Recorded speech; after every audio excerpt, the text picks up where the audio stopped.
안녕하세요, 홍씨입니다. 오늘은 르노의 신형 아르카나입니다.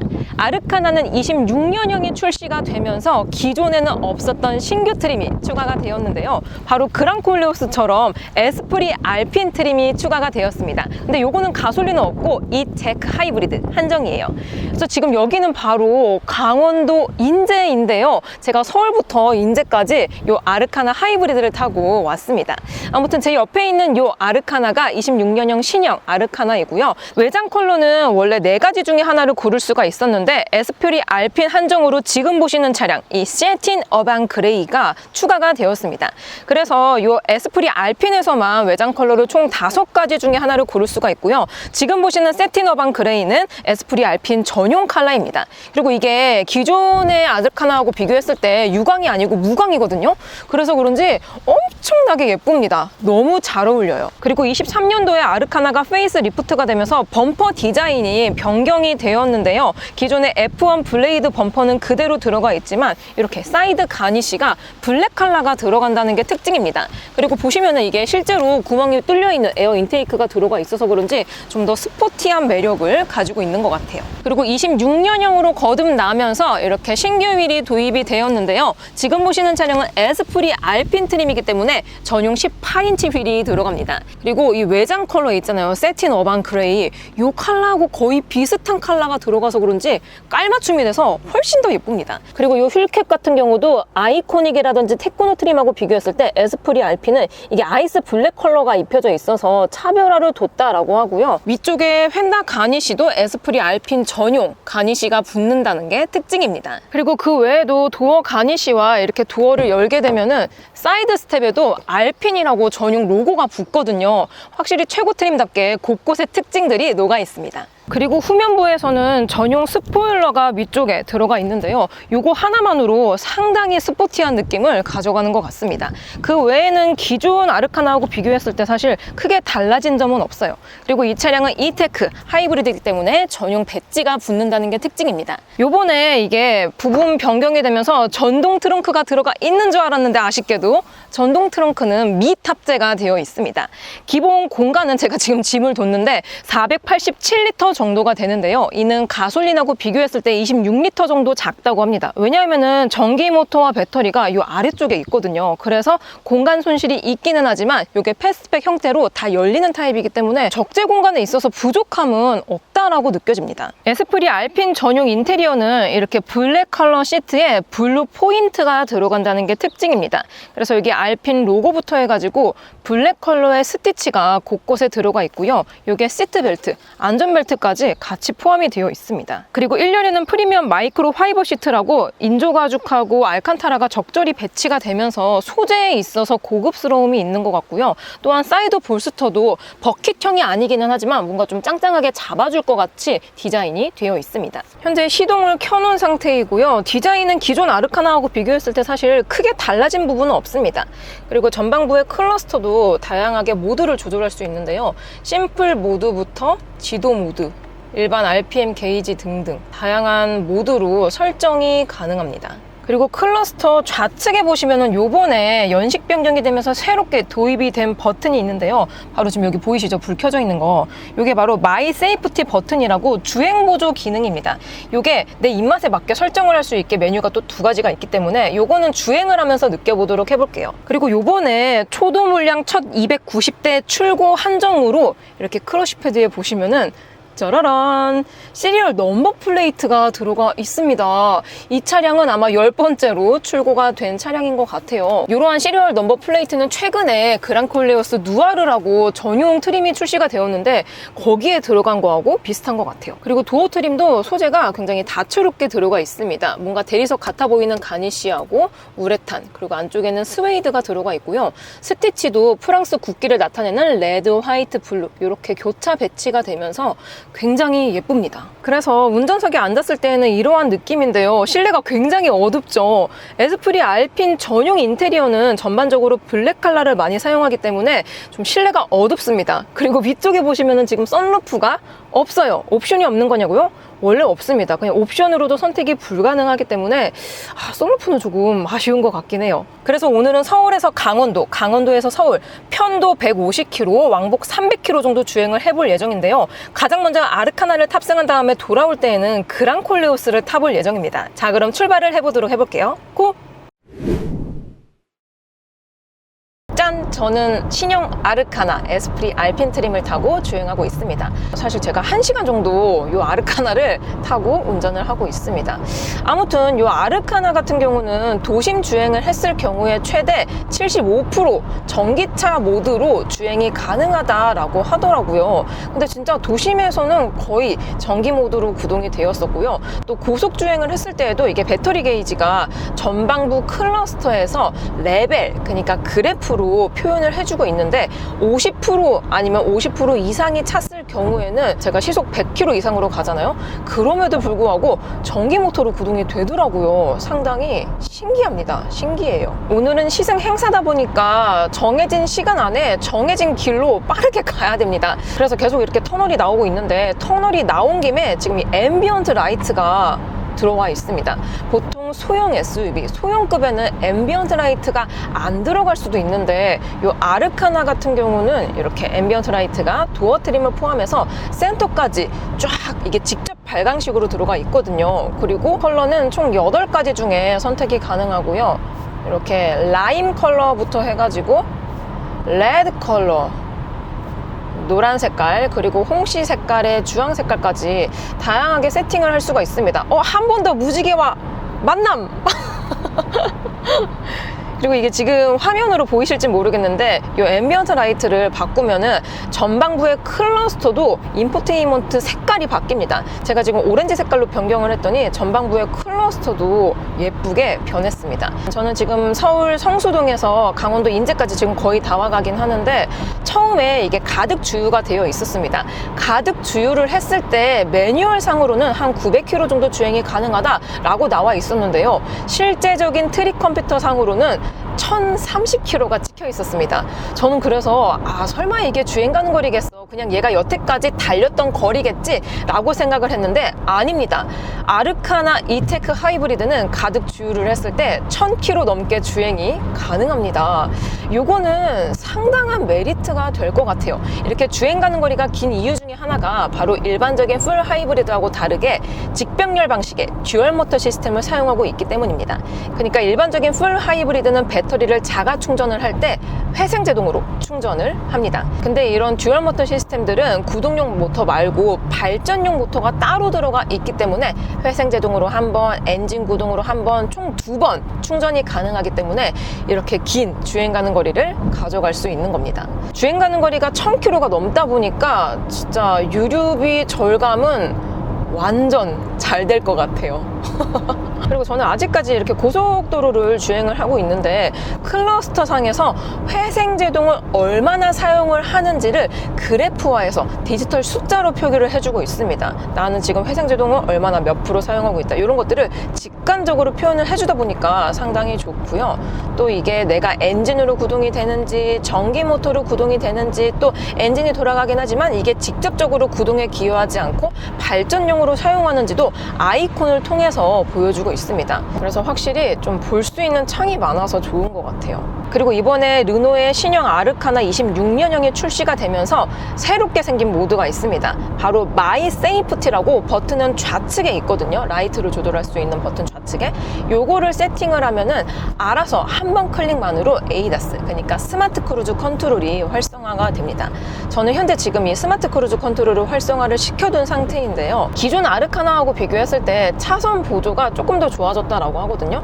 살짝 지금 곡선이 있는 구간입니다. 에이다스 지금 실행을 시켰는데 모르겠어요. 이게 일반적인 다른 브랜드에 들어가는 어댑티브 크루즈 컨트롤과 비교했을 때 사실 차선 인식률이 그렇게 좋다라고 느껴지지는 않습니다. 지금 옆에 차 없거든요.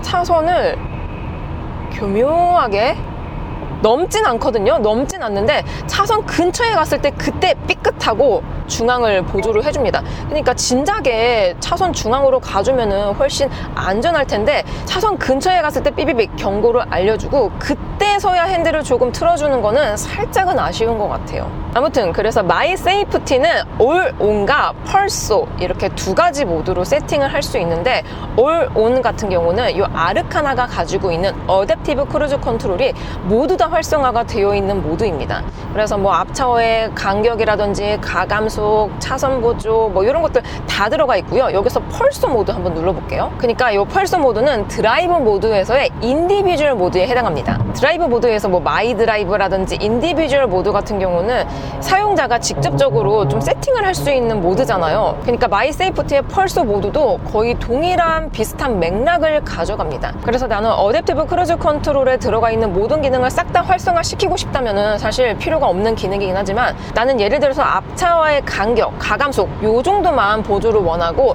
차선 보조와 핸들 보조는 약간 좀 이질적인 차들이 있거든요. 그래서 요것만 끄고 싶다 했을 때 요 펄소 모드에 들어가서 세팅을 하면 됩니다. 제가 지금 펄소 모드에서는 차선 보조를 꺼놓은 상태거든요. 차선 보조만 지금 되지 않고 앞차와의 간격이라든지 가감속이라든지 이런 것들은 지금 구동이 되고 있는 상태입니다.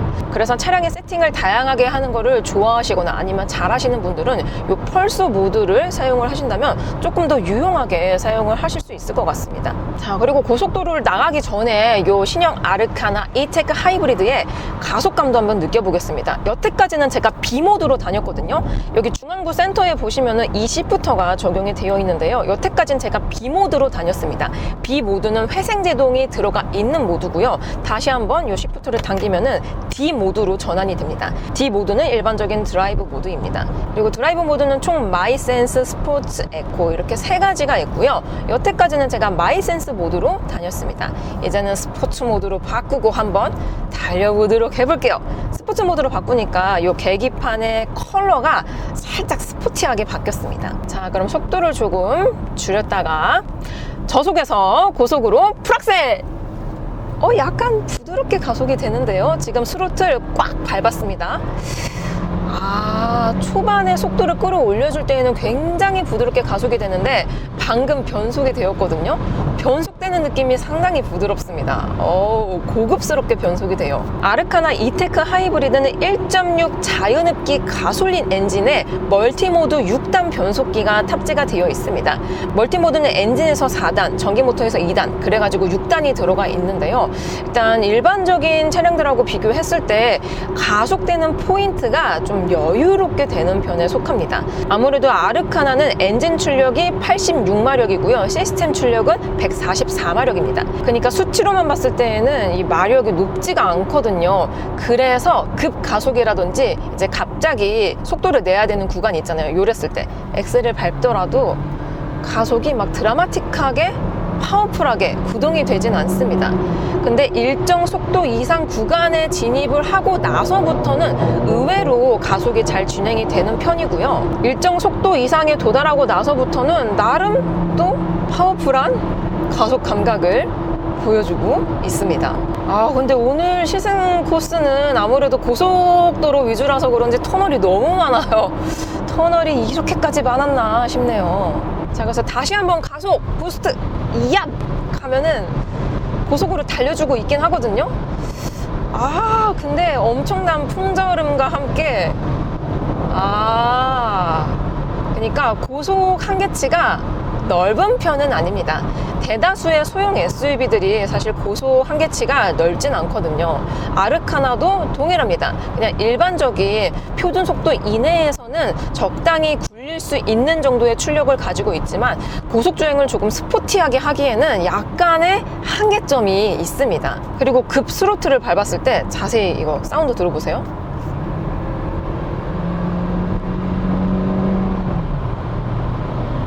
이게 지금 터보 차저가 안 달려있는 NA 자연흡기 가솔린 엔진이 들어가 있거든요. 근데 이 고 RPM을 사용했을 때 엔진음이 야, 나 그렇게 밟는 차 아니니까 적당히 밟아라 라고 엥 하고 달려주고 있습니다. 엔진음이 뭔가 듣기 좋은 음색은 아닌 것 같아요. 전방에 마침 또 코너 구간이 있기 때문에 신형 아르카나 E-TEC 하이브리드의 선의 능력도 한번 느껴볼게요. 드라이브 모드는 아직까지 스포츠 모드입니다. 시속 80km입니다. 오, 제법 민첩해. 제법 민첩합니다. 오, 생각보다 무게중심이 안정적이에요. 은근하게 안정적인 선의 능력을 가지고 있습니다. 그리고 이게 전륜 구동의 차량이긴 하지만 휠 베이스가 소형급이다 보니까 그렇게 길지가 않거든요. 짧은 휠 베이스에서 오는 안정감도 살짝 있는 것 같아요. 그래서 코너를 돌아 나갔을 때 은근한 스포티한 성향을 가지고 있다 보니까 이 차로 와인딩을 가면 꽤 안정적이면서도 편안하고 재밌게 갈 수 있을 것 같다라는 생각이 듭니다. 자, 이제는 고속화 도로를 빠져나와서 일반 시내 구간입니다. 드라이브 모드는 다시 마이 센스 모드로 변경을 했습니다. 그리고 지금 노면 상태가 안 좋은 구간에 진입을 했거든요. 요랬을 때 로드 노이즈가 약간 울려 퍼지는 편이긴 합니다. 추가적으로 제가 타고 있는 아르카나는 최고 트림인 에스프리 알핀이기 때문에 18인치 전용 휠이 탑재가 됩니다. 소형급에 사실 18인치면은 오버스펙도 아니고 그냥 적당한 수준의 인치수라고 생각이 들거든요. 다만 이게 노면 상황에 따라서 로드 노이즈 편차가 살짝 큰 편에 속합니다. 지금은 최근에 포장된 도로거든요. 너무 조용하죠. 너무 조용합니다. 그럼 뭐 실크로드처럼 아주 우아하게 조용하게 구동이 되고 있는데 여기서 다시 옛날에 포장된 도로, 약간의 로드 노이즈 편차가 느껴지시죠? 아무래도 아르카나는 소형, 그러니까 B 세그먼트이기 때문에 급을 넘는 그 정도의 방음은 가지고 있지 않습니다. 동급과 비교했을 때 거의 비슷한 수준을 보이고 있어요. 그리고 윈드 노이즈도 이게 약간의 쿠페 형태로 깎여 있어가지고 생각보다는 덜 들어오긴 하지만 고속에서는 역시나 이렇게 도어 트림이라든지 이런 곳곳에 삐져나오는 풍절음들이 살짝씩 캐빈룸에 유입이 되는 편이더라고요. 지금은 국도기 때문에 그냥 여유롭게 주행을 하고 있거든요. 이랬을 때 웬만해서는 전기 모터로 지금 구동이 되고 있습니다. 아, 진짜 웬만해서는 전기 모터로 계속 구동을 해주고 있다 보니까 내가 내연기관을 탔나? 전기차를 탔나? 이거를 잊어먹을 정도예요. 계속 전기 모터로 구동을 해주고 있습니다. 그리고 전방부의 클러스터에 에너지 플로우라고 내가 전기 모터로 가는지 엔진으로 가는지 엔진은 발전을 쓰는지를 아이코너에서 표시를 해주고 있거든요. 이게 배터리 게이지가 50% 미만일 때에는 살짝 좀 엔진에 개입이 많긴 하지만 50% 이상일 때에는 진짜 속도 상관없이 거의 전기 모터로 구동을 시켜주고 있습니다. 그리고 아르카나는 인터페이스 아래쪽에 보면은 이렇게 피아노 건반 타입의 물리 버튼들이 굉장히 많이 들어가 있는데요. 여기서 EV 모드가 따로 있습니다. 한번 눌러볼게요. EV 모드 버튼을 탁 누르면은 전기 모터로만 구동이 됩니다. 그러니까 얘를 눌렀을 때에는 엔진으로 구동이 되지가 않는 거죠. 보통 하이브리드 차량 중에서 내가 엔진으로 갈 건지 전기 모터로만 갈 건지 선택을 할 수 있는 차가 없습니다. 사실 그냥 알아서 배터리 게이지에 따라서 전기 모터로 주행을 하고 뭐 엔진으로 가고 엔진이 발전을 하고 그런 건데 아르카나는 운전자가 EV 모드를 선택을 할 수 있다는 게 가장 큰 특징인 것 같아요. 다만 이게 배터리 게이지가 50% 미만일 때에는 버튼을 누르더라도 활성화가 되지가 않습니다. 50% 정도 이상은 차 있어야지 이게 실행이 되더라고요. 그래서 지금처럼 배터리 게이지가 50% 미만일 때 배터리를 어떻게 빨리 채울 수 있을까? 바로 이 인터페이스에서 eSave라는 기능이 있는데요. 이 버튼을 활성화시키면은 인위적으로 엔진으로 구동이 되기 때문에 빠르게 배터리 게이지를 채워줄 수 있어요. 지금 벌써 한 45% 정도 배터리 게이지가 차고 있습니다. 그래서 아르카나 E-TEC 하이브리드는 이렇게 전기 모터의 사용 범위, 전기 모터의 가용 범위가 극대화될 수 있었던 게 배터리는 1.2kW가 탑재가 되어 있지만 메인 구동용 모터 있잖아요. 메인 구동용 모터는 36kW가 들어가 있습니다. 여기에 발전용 모터 15kW가 따로 들어가 있거든요. 그러니까 합산했을 때 36에다가 15 더하면 얼마죠? 아무튼 50kW 가까이 전기 모터가 들어가 있다 보니까 동급 하이브리드하고 비교했을 때 전기 모터 가용 범위가 높은 것 같습니다. 그래서 동급 하이브리드 중에서 코나 하이브리드가 있는데요. 코나 하이브리드 같은 경우는 전기 모터가 32kW가 들어가 있습니다. 그리고 걔는 듀얼 모터 시스템이 아닌 그냥 일반적인 싱글 모터 시스템이 들어가 있다 보니까 배터리를 자가적으로 충전하려면 회생제동으로만 충전을 해야 되기 때문에 전기 모터 가용 범위가 제가 타고 있는 아르카나보다 훨씬 좁습니다. 그래서 그런지 한번 주유했을 때 주행 가는 거리도 사실 소형 SUV 중에서 1000km 이상 갈 수 있는 차량이 거의 없거든요. 아르카나의 최대 장점은 역시나 주행 가는 거리인 것 같습니다. 그리고 최근에 중국에서 EREV라는 파워트레인을 선보였는데요. EREV가 뭐냐면은 플러그인 하이브리드하고 풀 하이브리드의 장점을 접목시켜 놓은 파워트레인이라고 생각을 하시면 됩니다. 그러니까 EREV가 외부 전력을 충전을 하면서도 갈 수 있지만 외부 전력 충전 플러스 엔진이 있긴 있는데 요거는 직접적인 구동을 안 하고 발전용으로만 사용을 합니다. 그러니까 외부 전력으로 충전 한 번, 엔진으로 한 번, 두 번 충전이 되다 보니까 최대 1회 주행 가는 거리가 막 1600km가 나온다는 거예요. 세상에 막 미국 같은 데는 땅덩어리가 워낙 넓잖아요. 중국 같은 경우도. 그래서 한 번 충전했을 때 또는 한 번 주유했을 때 주행 가는 거리가 1600km 이상이 나오다 보니까 와 진짜 어디 들리지 않고 한 번에 주행을 할 수 있지 않을까라는 생각이 들었습니다.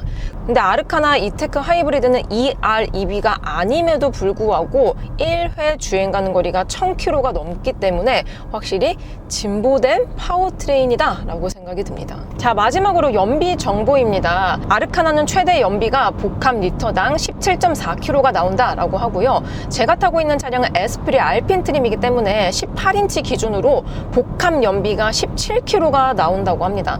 근데 저는 오늘 막히는 도로 1, 고속도로 주행 9, 그러니까 9대1을 했습니다. 보통의 전기차라든지 아니면 하이브리드 차량들은 막히는 길에서 극강의 전비와 연비를 뽑아낼 수가 있는데 저는 정반대로 주행을 했죠. 어떻게 보면 연비에 가장 불리한 조건으로 주행을 했음에도 불구하고 현재 트릭 컴퓨터상 연비가 리터당 22.4km가 나오고 있습니다. 22.4km. 와, 제가 최근에 아니 올해 탔었던 차량 중에서 연비가 가장 좋게 나왔습니다. 야, 뭐 거의 뭐 디젤 파워트레인 뺨 따고 후리는 수준으로 연비가 진짜 잘 나오네요. 짠! 화면이 바뀌었죠. 그리고 제가 이렇게 헬멧까지 썼습니다.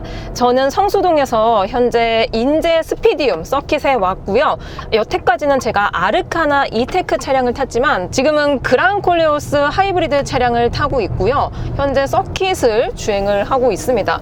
근데 사실 이렇게 SUV, 특히나 도심에 걸맞는 도심형 SUV가 이렇게 트랙 주행을 할 수 있다는 게 사실 놀라운데요. 현재 지금 고속으로 트랙 주행을 하고 있는 상황입니다. 전방에 지금 그랑콜레오스하고 아르카나를 타고 트랙 주행을 하고 있는데요. 제가 지금 주행하고 있는 인제 스피디움 같은 경우는 코스가 약 4km 정도 됩니다. 그리고 다른 트랙과 비교했을 때 인제는 고저차가 굉장히 높기로 유명한데요. 최대 40m인가? 40mm인가요? 아무튼 고저차가 상당히 높고 인아웃 코스가 상당히 많습니다.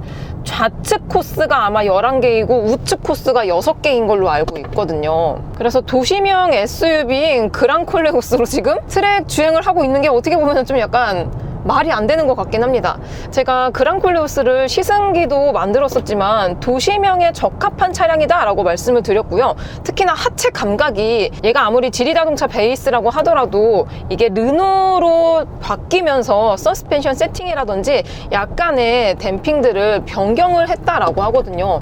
그래서 그런지 확실히 주행 감각이 유럽차 특유의 단단한 하체 감각을 가지고 있다라고 말씀을 드렸는데 그래서 그런지 이렇게 서킷에서 자신감 있게 행사를 하는 것 같습니다. 지금은 직진 코스이고요. 인제 트랙 서킷은 직진 코스가 상당히 짧습니다. 영암 같은 경우는 1.2km 정도가 되거든요. 근데 제가 주행하고 있는 이 인제는 한 680m인가? 그거밖에 안 돼요. 그러니까 직진 코스가 벌써 끝나버렸습니다.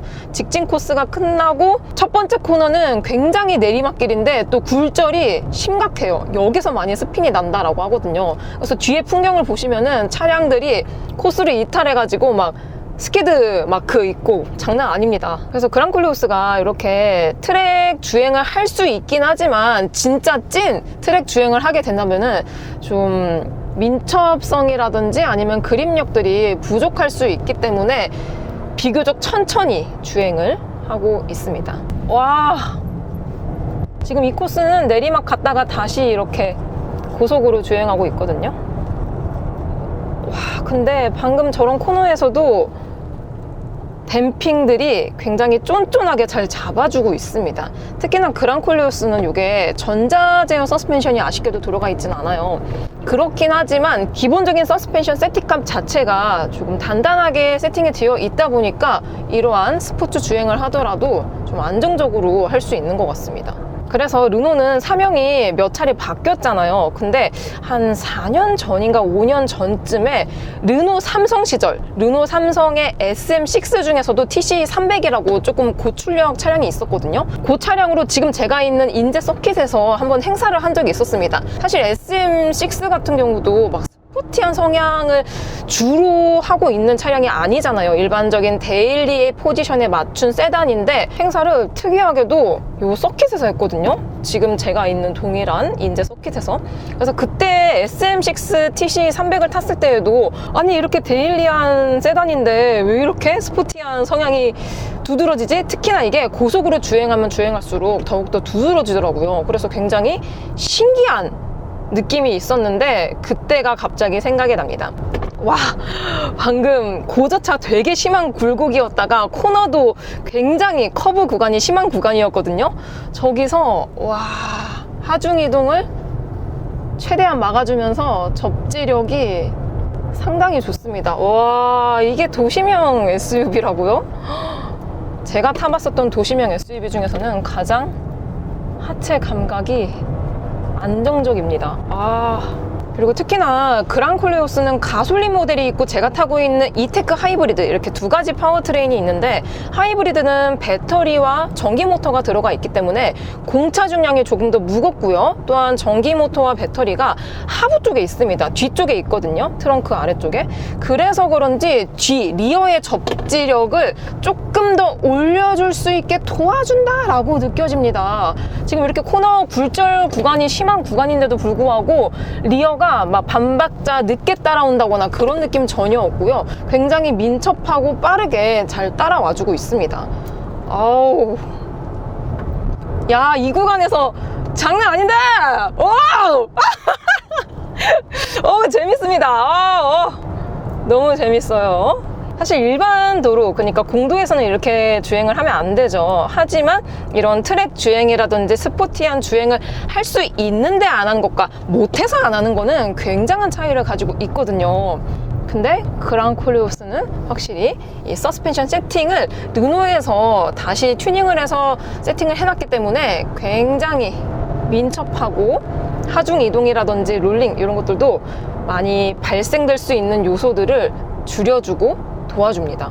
제가 사실 최근에 트랙을 갔던 게 BMW 영종도 드라이빙 센터를 갔었고요. 그때는 i4 이번에 페이스 리프트가 되었거든요. i4가. 그래서 i4 차량으로 BMW 영종도 센터에서 트랙 주행을 했었는데요. i4 같은 경우는 전기차기도 하고 또 쿠페형 세단이기 때문에 제가 타고 있는 그랑콜리오스하고는 지향점이 많이 다릅니다. 많이 다르기는 하지만 일단 제가 즐겁잖아요. 지금 눈에 이렇게 애교살이 쫙 나와 있고 광대가 솟아오르면서 웃고 있다는 거는 재밌다는 증거거든요. 보통 제가 그렇게 재미가 없는 차량들을 타면은 이렇게까지 미소가 나오지 않습니다. 하지만 그랑콜리오스는 미소가 나오는 차다라고 보시면 될 것 같아요. 자, 이제 이렇게 그랑콜리오스 이테크 하이브리드 인제 서킷에서의 시승을 마무리를 하였습니다. 확실히 르노 브랜드 같은 경우는 하체 감각이 세단이든 SUV든 유럽차 특유의 탄탄한 베이스가 녹아져 있거든요. 그래서 그런지 이런 시승 행사들을 서킷에서 좀 하는 것 같습니다. 반대로 뭐 국산차 중에서 KGM이라든지 뭐 현대 기아도 GT라든지 N이 들어가 있지 않는 차량들은 서킷에서는 보통 이런 시승 행사를 안 하거든요. 왜냐하면 데일리한 포지션을 가지고 있는 차량이다 보니까 저런 서킷 주행을 했을 때 자칫하면 언더스티어나 오버스티어가 날 수도 있고요. 또 그립력이 부족할 수도 있기 때문에 위험한 상황이 발생이 될 수도 있습니다. 근데 그러한 차량들하고 비교했을 때 그랑콜레오스는 데일리하고 컴포트한 포지션을 가지고 있으면서도 스포티한 주행까지 같이 할 수 있는 하이브리드한 차량이다 보니까 이런 행사를 하는 것 같아요. 아무튼 간만에 또 이렇게 인제 서킷을 달려서 너무 재밌네요. 짠! 뷰가 다시 바뀌었죠. 사실 오늘 하루 종일 아침부터 지금 거의 막 저녁까지 아르카나하고 그랑콜레오스를 타고 일반 공도 주행도 하고 고속도로 주행도 하고 또 인제 서킷에서 거의 한 3-4시간 정도 주행을 했습니다. 그리고 택시 프로그램도 체험을 했거든요. 르노의 알핀이라는 고성능 차량이 있습니다. 그건 이제 본격 트랙 주행을 위해서 태어난 차량이긴 하지만 공도 주행도 가능한 차량이라 가지고 택시 프로그램으로 체험을 했는데 그래서 그런지 제 영혼과 육체가 분리가 되었습니다. 그래서 막 지금 마스카라 번지고 막 난리가 났어요. 화장 무너지고. 아무튼 간에 서울에서 강원도에서 다시 서울로 복귀하고 있는 중이고요. 그랑콜레오스 하이브리드 중에서도 누아르 차량을 타고 복귀를 하고 있습니다. 사실 누아르 트림은 999대 한정판 리미티드 에디션 차량이기 때문에 공도에서 마주치기가 굉장히 어렵거든요. 그리고 안쪽에 보시면 여기 무선 충전 패드 안쪽에 넘버 플레이트가 있거든요. 이 차량은 70번째로 제작이 된 차량인 것 같습니다. 아무튼 넘버 플레이트가 70이라고 나와 있네요. 확실히 올 때는 제가 소형 SUV인 아르카나를 타고 왔었는데 아르카나도 사실 뭐 승차감이라든지 나쁘지 않았거든요. 근데 급은 급입니다. 체급은 분명히 존재를 해요. 아르카나는 SUV B 세그먼트에 속하고요. 제가 타고 있는 그랑콜레오스는 중형 SUV이기 때문에 확실히 뭐 실내 정숙도라든지 승차감이라든지 특히 가속감에 있어서 차이가 많이 납니다. 그리고 고속도로를 현재 주행하고 있기 때문에 역시나 터널이 엄청나게 많습니다. 터널을 주행할 때에는 아무래도 소리가 이렇게 돔 형태로 갇혀 있기 때문에 시끄러울 수밖에 없거든요. 터널 주행하고 지금 시속 100km 정도거든요. 여기서 터널 나가 볼게요.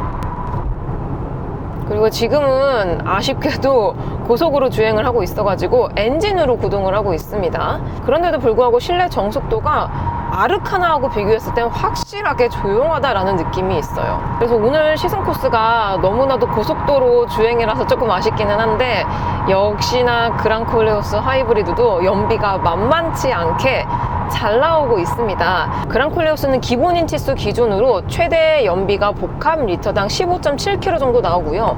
제가 타고 있는 차량은 누아르 최고 트림이기 때문에 20인치 휠이 껴져 있습니다. 밖에서 봤을 땐 올블랙이라 가지고 진짜 예쁘거든요.